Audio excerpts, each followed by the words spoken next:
qu'une armée étrangère, donc l'armée rwandaise, peut entrer frauduleusement en RDC? Monsieur Takizala, on vous écoute. Je vous remercie, cher Valentino. Vous savez, dans le siècle dernier, les États qui ont cru qu'il fallait rentrer par invasion pour dominer, bizarrement, n'ont pas développé une alternative innovatrice. Et aujourd'hui, quand c'est à l'image de l'Europe, vous connaissez plus la guerre de 100 ans et l'occupation allemande dans la partie Europe occidentale.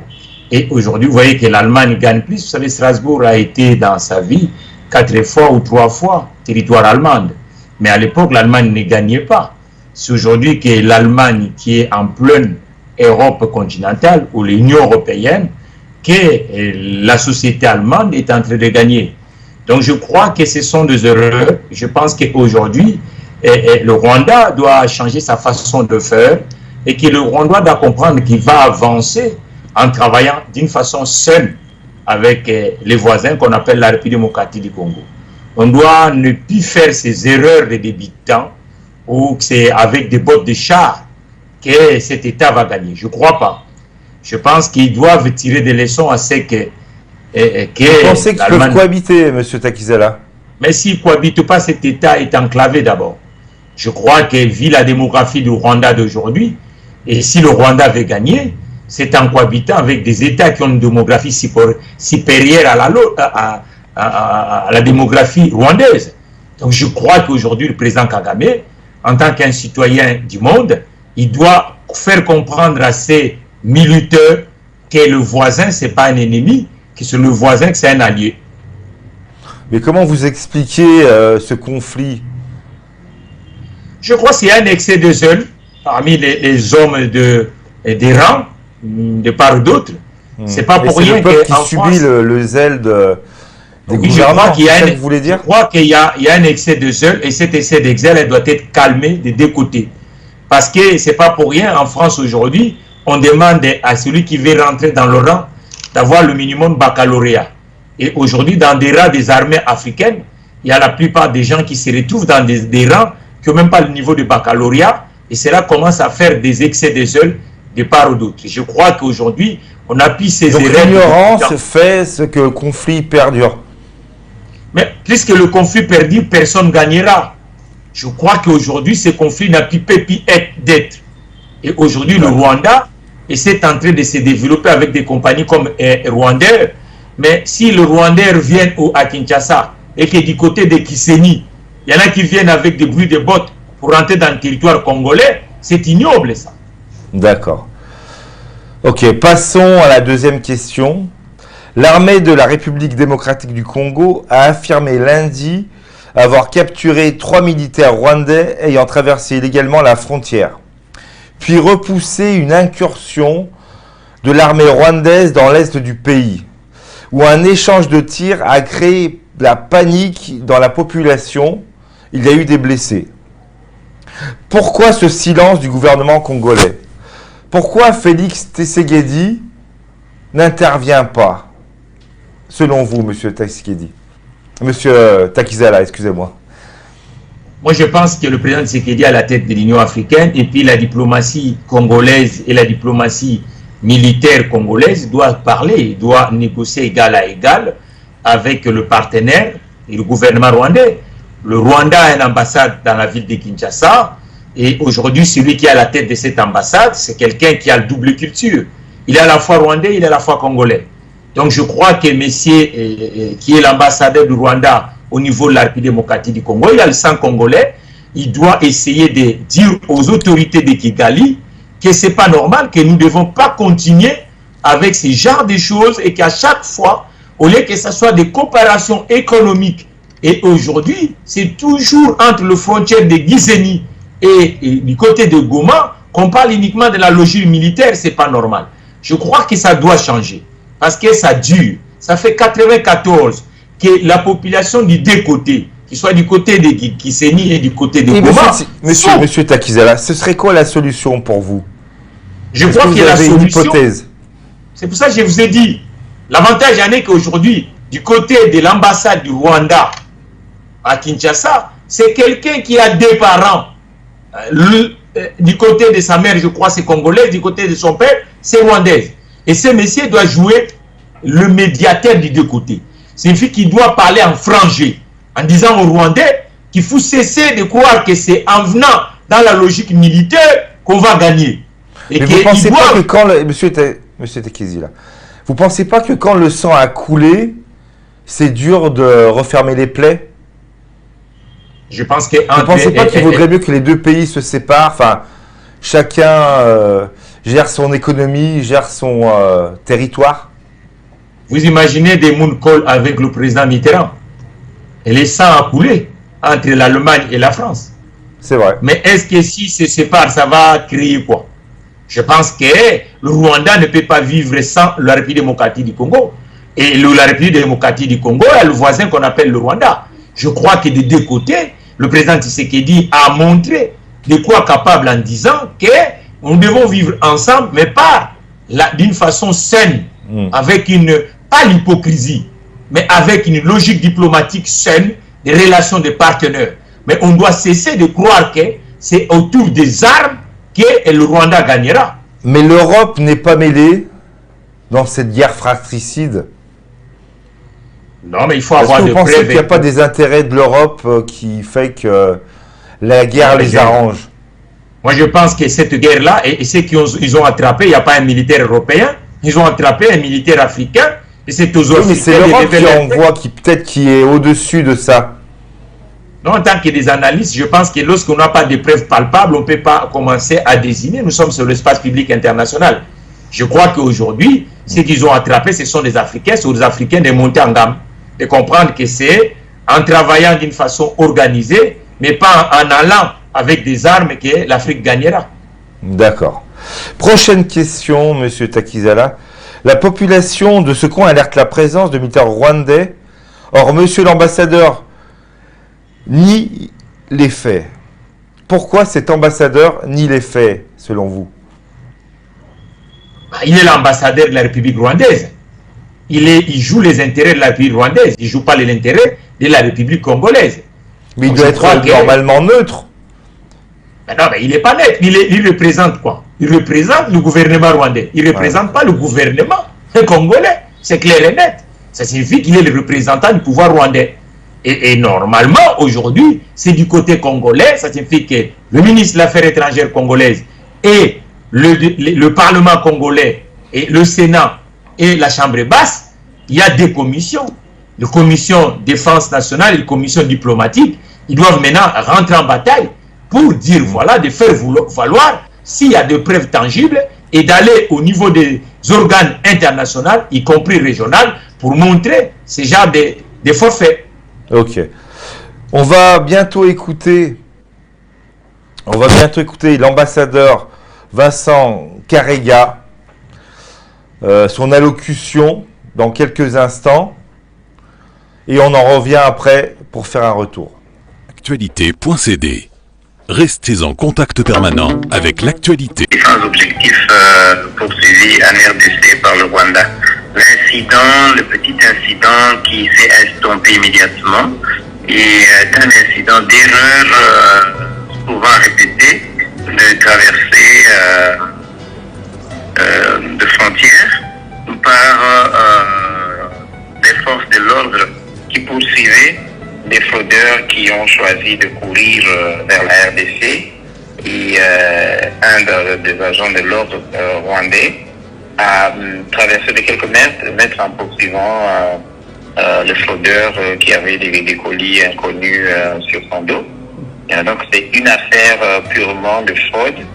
Et de l'autre côté, je crois que les forces de l'ordre congolaises l'ont interpellé pour avoir dépassé de quelques mètres la ligne non tracée, bien sûr, pour ceux qui connaissent le lieu.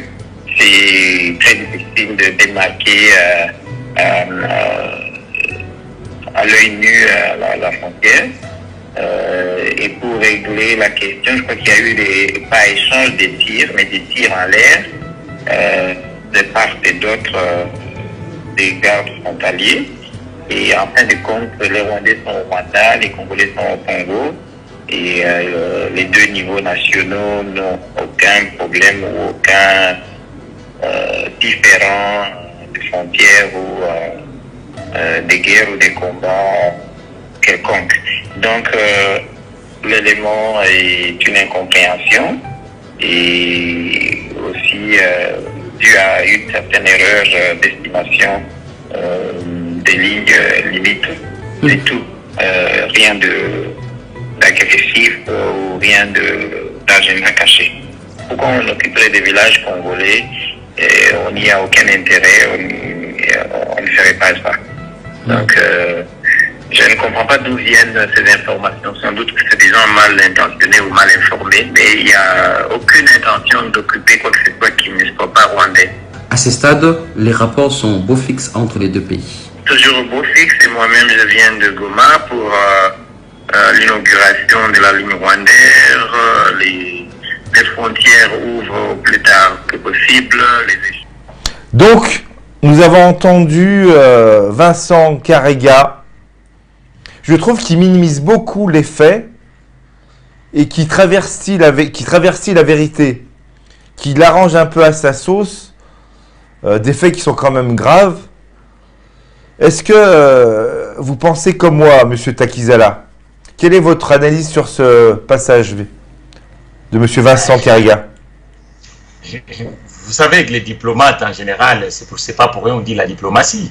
Donc, logiquement, il doit être courtois. Vous avez déjà vu quelqu'un qu'on arrête quelque part, directement, facilement, comme ça, il dit non, c'est moi qui a fait le forfait.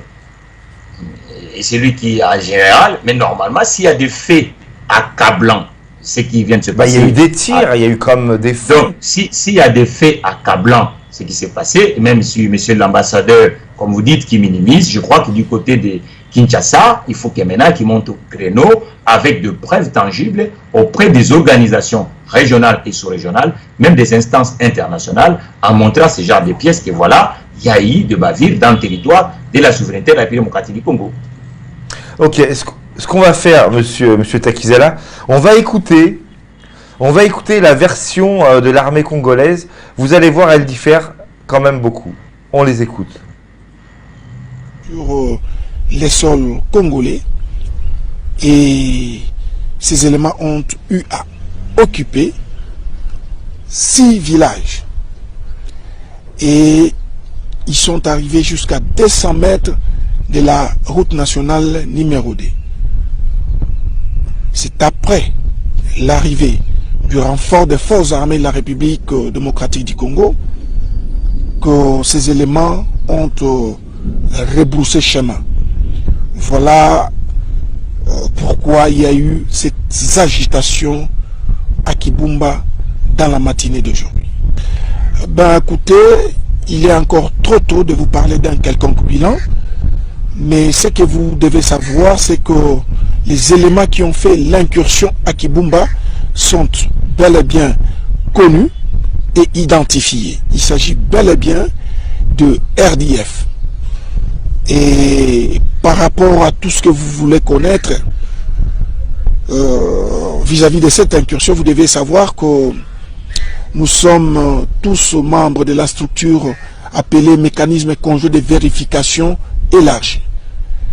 Et ce mécanisme sera saisi incessamment, et c'est ce mécanisme qui pourra parler du mobile qui a poussé à ce que ses amis de RDF puissent entrer sur le sol congolais. Par rapport au bilan, il est encore trop tôt, mais du moins retenez que nous avons récupéré une arme des éléments de RDF que nous allons présenter incessamment à la presse, mais aussi nous avons enregistré des pillages d'après les informations que nous avons. Donc dans leur retranchement, il y aurait eu pillage. Donc voilà ce que vous devez retenir.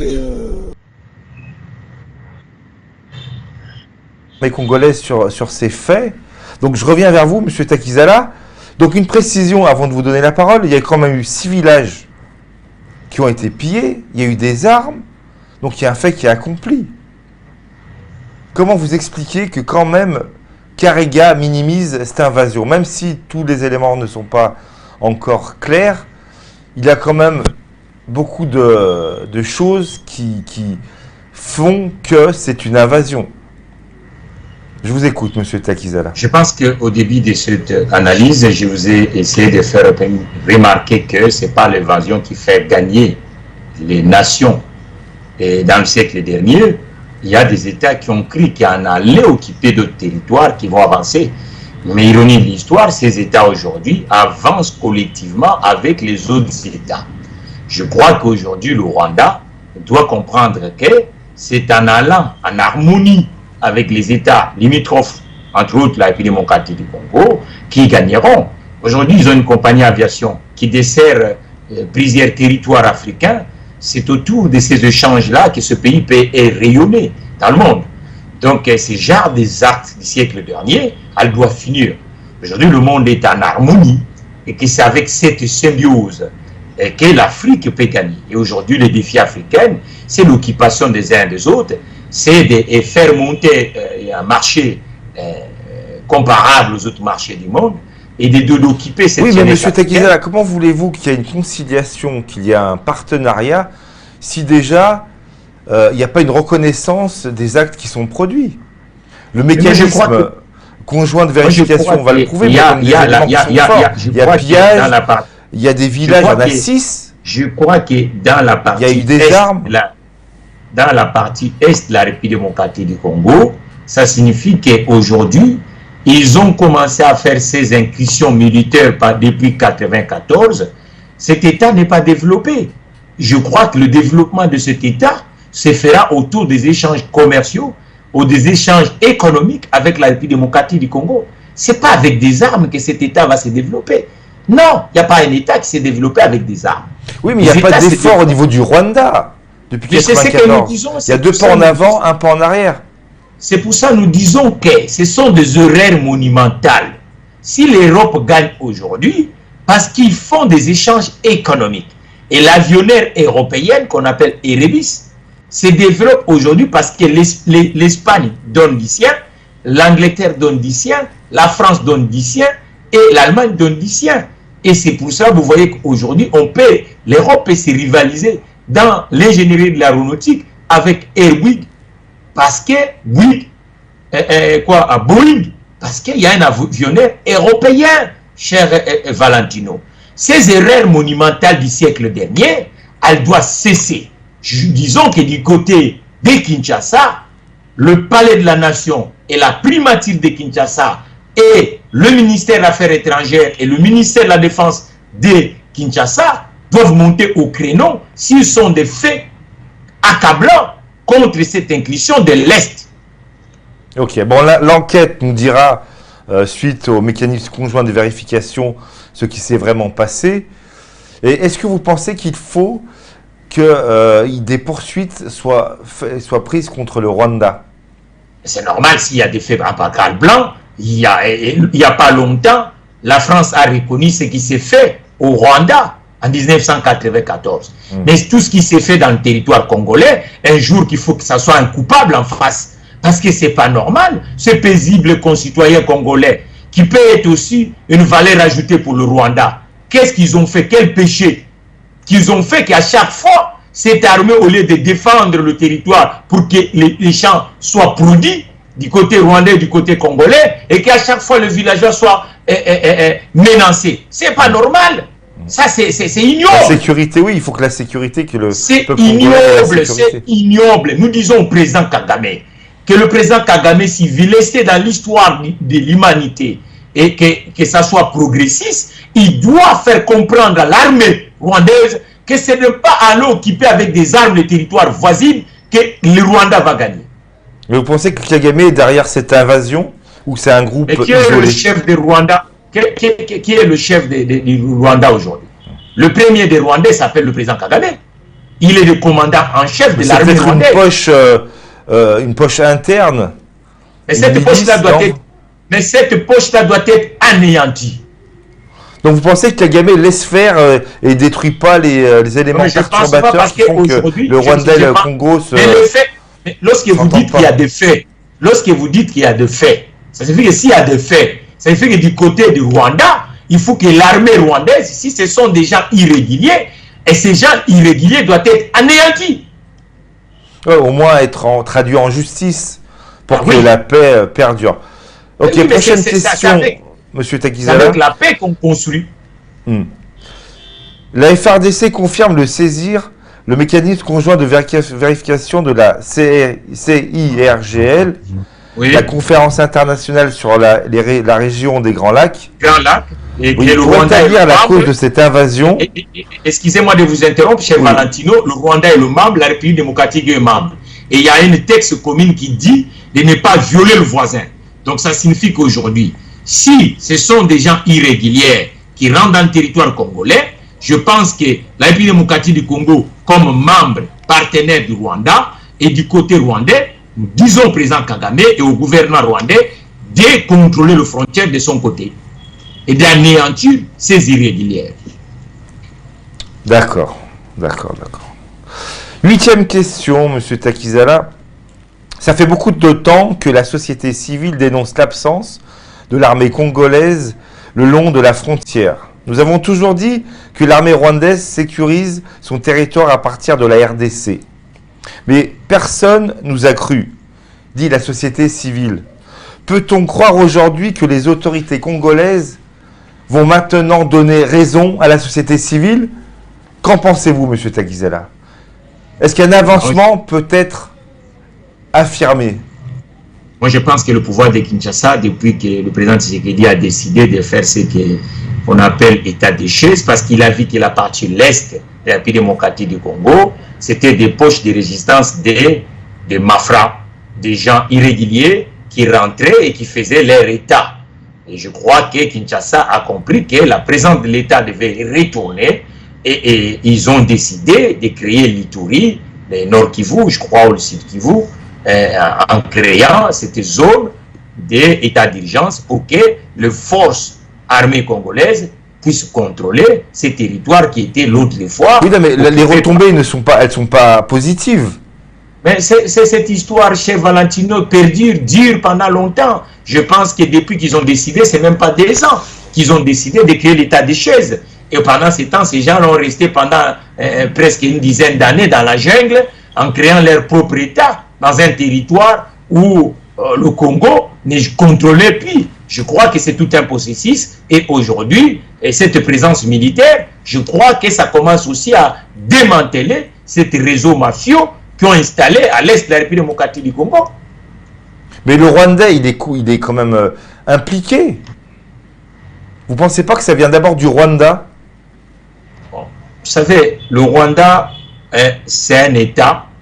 Et au Rwanda, il y a aussi des gens incontrôlés, excusez-moi, incontrôlés dans ces territoires. Il y a aussi des groupes oui, ils sont incontrôlables. Incontrôlables. Vous savez, c'est là on ne peut pas imputer. Je crois que si nous avons de preuves tangibles et qui... déjà, il y a les preuves, il y a les tirs, il y a les villages qui sont pillés.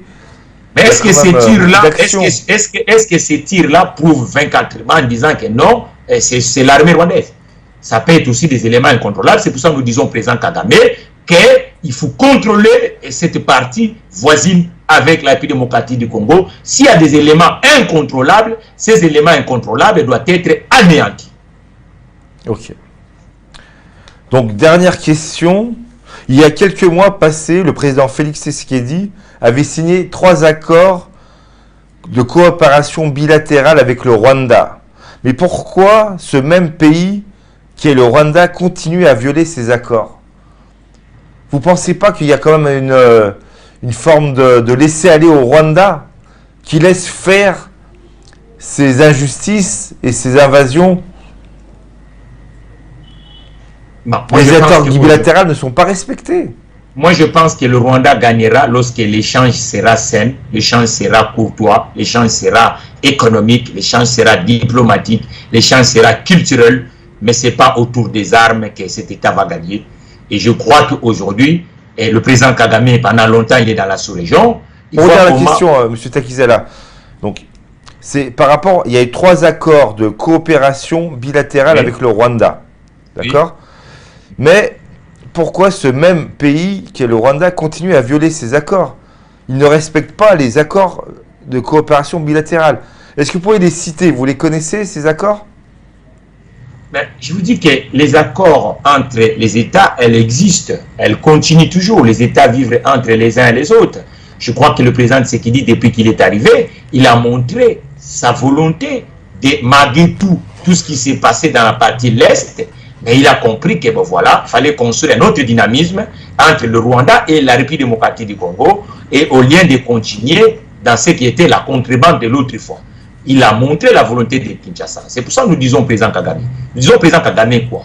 En disant qu'aujourd'hui, l'armée rwandaise doit protéger les frontières. Parce qu'aujourd'hui, ce n'est pas normal, des États où il y a des contrats entre Kinshasa et Kigali, mais on ne peut pas comprendre que le jour au lendemain, on se réveille le matin et que du côté de Kinshasa, il y a des tirs des armes qui viennent du côté du Rwanda. Ça, ce n'est pas normal. Je crois qu'aujourd'hui, Rwanda a montré de son côté, comme le président Tshisekedi a fait, il a essayé de sécuriser. Vous savez que l'état d'urgence que le président Tshisekedi a fait aujourd'hui, il est sincère. L'état d'urgence, excusez-moi, cher Valentino. Monsieur Takizela. Vous savez que l'état...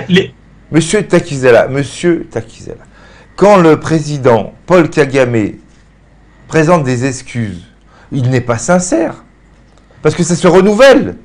L'effort n'est pas fait dans son côté. C'est pour cela que nous disons quoi? Nous disons que lorsque Kinshasa a décidé de faire l'état d'urgence, il sécurise aussi le Rwanda. Et le Rwanda doit faire l'état d'urgence, mais pas les moyens dans l'état d'urgence. Il le dit que par les mots, pas par les faits. Non.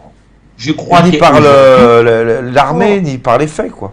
Non, mais je crois qu'aujourd'hui, la République démocratique du Congo vit ce conflit dire des années. Je crois qu'aujourd'hui, la République démocratique du Congo est en train de faire, par rapport à ses moyens, il mobilise des ressources. Et aujourd'hui, les défis de la République démocratique du Congo, ce n'est pas uniquement les armes ou amener l'armée, c'est aussi cette démographie galopante qui a en République démocratique du Congo. C'est aussi l'employabilité des Congolais, c'est aussi administrer ces territoires, c'est aussi les études des Congolais. Je crois qu'aujourd'hui, il est en train de monter à maturité petit à petit, mais c'est que nous disons aux États voisins de la République démocratique du Congo qu'ils ne gagneront pas lorsqu'ils vont commencer à permettre et que l'instabilité de la République démocratique du Congo vient de leurs frontières. Et plus qu'ils ont les ambassades à Kinshasa, c'est à ces ambassadeurs de dire à leurs États que non, il faut contrôler. S'il y a des éléments incontrôlés qui viennent du côté du Rwanda, comme la République démocratique du Congo aussi fait de son côté, il faut que le Rwanda montre un muscle vis-à-vis de cet élément incontrôlé. Chacun doit faire ménage dans son pays, c'est ça que vous voulez dire? Chacun doit faire ménage. Et comme l'Europe a fait l'autre fois, comme l'Allemagne a fait, comme la France a fait, vous voyez que cette harmonie d'aujourd'hui fait que l'Europe monte en gamme. Et est-ce qu'avec une participation de l'Europe dans ce conflit pourrait régler quelque chose? Oui, la communauté internationale avec la crise, c'est là où je vais vous rejoindre. Ça signifie qu'aujourd'hui, entre le Congo et le Rwanda, l'Europe peut gagner. L'Europe gagnera la en MONUSCO quoi? ne fait pas grand-chose aussi. Quand vous regardez bien, elle essaye de gérer ce conflit, mais il n'y a pas beaucoup d'avancement depuis quelques années, enfin depuis des années. Est-ce que vous sentez, vous, au Congo, vraiment un avancement? Il y a toujours eu des résolutions des Nations Unies pour le conflit au niveau du Grand Lac ou au niveau de la République démocratique du Congo. Mais je crois que ces organisations internationales font leur boulot. Mais nous appelons aux États de l'Afrique, y compris le Rwanda, l'Ouganda, le Burundi, le Tanzanie, tout ça, les États limitrophes de la République démocratique du Congo, de comprendre qu'un marché commun, on ne le fait pas avec l'insécurité. Et que chaque État doit mettre des moyens pour que les éléments incontrôlés de la sous-région soient anéantis. Ok, on a bien compris votre propos, monsieur Takizala. On est sur CFTV 1, c'est Paul Valentino pour vous servir, on est en direct. Nous allons passer au